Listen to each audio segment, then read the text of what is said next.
if you love Here looking you go, at the Michael. sky and seeing the moon, You don't see worry about GDX. that. Enjoy it while it lasts. No, okay.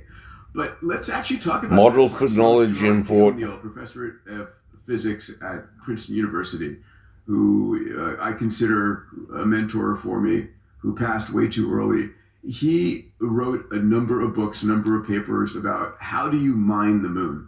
And one of the things that's true about the moon is there is no atmosphere and there's a lot of solar flux. So he came up with the idea of creating these mass drivers, basically these electromagnetic guns that you could put something in one end, it's accelerated to lunar escape velocity, and you shoot it towards the Earth.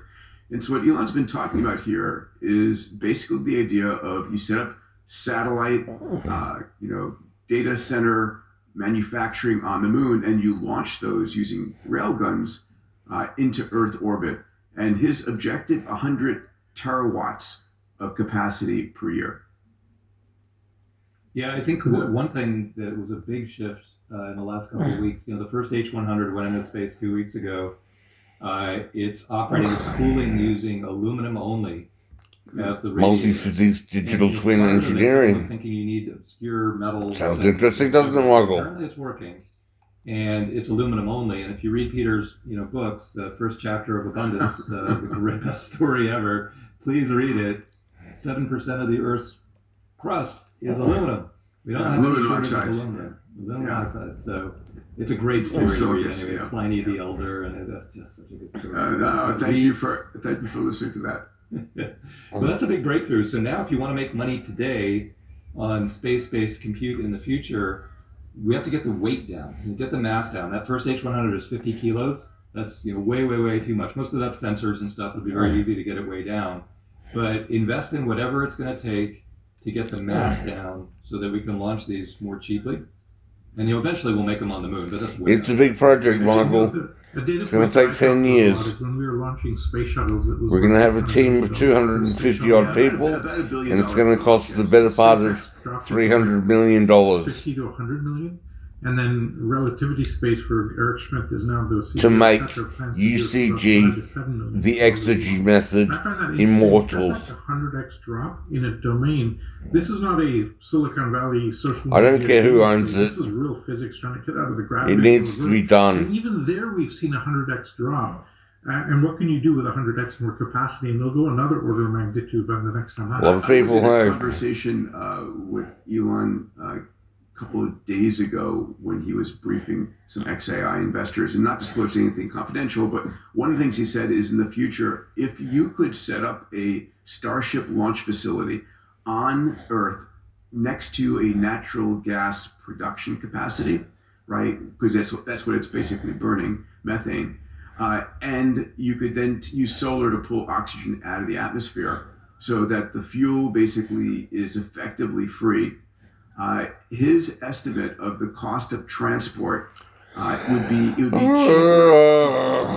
as an individual seat ticket than it would to fly transatlantic. I want some to stop working because it's Sunday. An incredible vision he's been building, and I want to put one more figure for our listeners.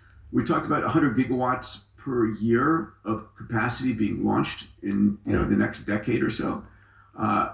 That's the equivalent of 100 nuclear power plants, right? These are typically 1 gigawatt capacity. I mean, that's awesome.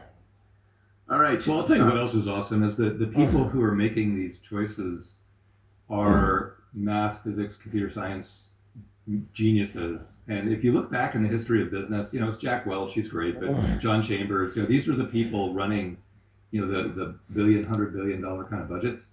But they didn't have that background. And so now, when Elon talks about these things, he's almost always right. I think so far he's pretty much always right. Tokens. He does the math and Not more of that Bitcoin bullshit.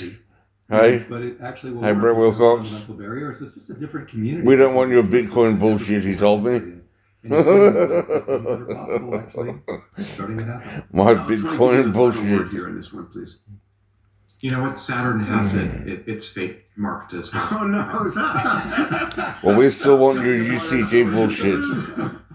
Solar system is a dead mass right now. We've got to fix Oh that. my God! Computronium. We're turning it all to Computronium. You can't actually disassemble the moon. It controls the Tides. not only the tides, but also the molten core of the Earth, the magnetosphere requires the moon. We can't disassemble the moon. You can do Saturn, no problem. Thank you, Dave. Thanks for defending our sisterly body here. All right, let's jump into the topic of energy. We talk about compute Final as outcomes. energy and energy as compute.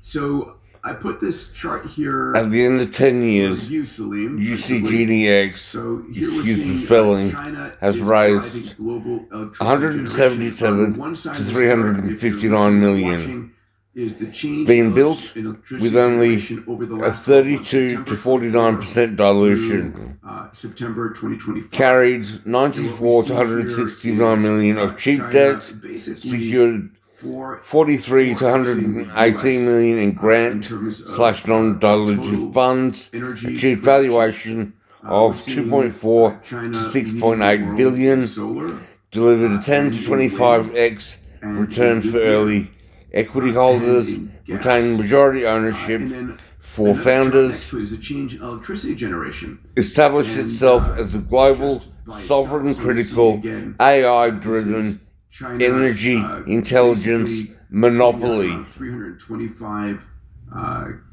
terawatts versus the U.S. putting out about 80 terawatts. Salim, over to you. Michael, Little piece I know of you've got no love for me, which was that big red but I drop. still love you, buddy. We've been predicting this for a while. I'm where still thinking the cost about of the solar long is term, so cheap. forever I mentioned future, before that the CapEx and I want effects of UCG to solar is last. cheaper than just the It's OpEx of important fossil that it fuels. does. And what we're now seeing is that just the We have to get you on the economic NAD plus, dismantle all of our you fossil and all the fuels. So we've never seen technologists, incredibly so dense that you energy can generation. live healthy lives for at least 20 years. You're obviously going to want to see what happens the 10 years after you've handed over This UCG is a to the machine. shocking difference in energy. Obviously, you capacity can production. tour the world being a Kudos to global China, and, kudos to China for academic having authority really, or whatever you would gone like. all out. I'm kind of shocked at this point that we haven't seen President Trump stand up and say we need Project Warp Speed for energy. We're seeing it in different places. We're seeing regulations change, and Well, key just investments yesterday being they made. said we're going to make all this drilling in open water available, and there's a big paradigm shift that's missing on the power of solar energy and other. Well, solar and fusion and Gen 4 nuclear, all of these things. I mean, we've got to be, if the U.S. wants to be competitive in the long run. I mean, unless we skip this entire decade and go straight to orbit, right? That's the alternate. Alex, what are your thoughts here? Yeah, I think we have seen an Operation Warp Speed for at least certain energy categories, including nuclear, Project Abraham, fossil fuels. redefining So I think I think that the energy increase toward hyphen Type 2 compute civilization frontier. level energy production. I think this is going to happen with time, barring some. This is the shocking biggest technological project discoveries of since future the or Pyramid of it seems like Giza, on trend, and whether possibly one bigger, nation is temporarily in the lead, arguably more important. I think the long-term trend line is fission's happening, fusion is going to happen. Maybe there will be even more efficient ways I like to this recover energy. bit that I wrote. As I like to point out, if we Reassessing this policy holes, we could just drop isn't about returning to the past. It's about confronting the unwanted truth that progress requires recalibration, not paralysis. Of the energy associated with rest masses. The question isn't whether Queensland should lead the next energy revolution, it's whether it has the courage to do so first. Whether one country is ahead of another in the short term, these are just non-secular blips. But Alex, we are electricity limited in the U.S. we're not chip limited. See that? We're not real estate limited. We're electricity limited. And I'm just for the moment. For the moment, I mean, this is a blip. Again, fission is in the process of coming online. Fusion is in the process of coming online. Always with the cybersecurity. Okay, I'm just calling it like I see it, which is when I see the timelines for fusion, for real production of fusion. Anyway, Michael, The earliest, I mean, it's we'll gonna talk happen, soon. yes, but we're talking 20, after 30, you get your Christmas 25, present. the first plants. And I know you mass don't production, celebrate 40, Christmas. That's For you, it's years Hanukkah. out. That's insane. And then So the we timelines could be your for Hanukkah bringing present. Existing fission plants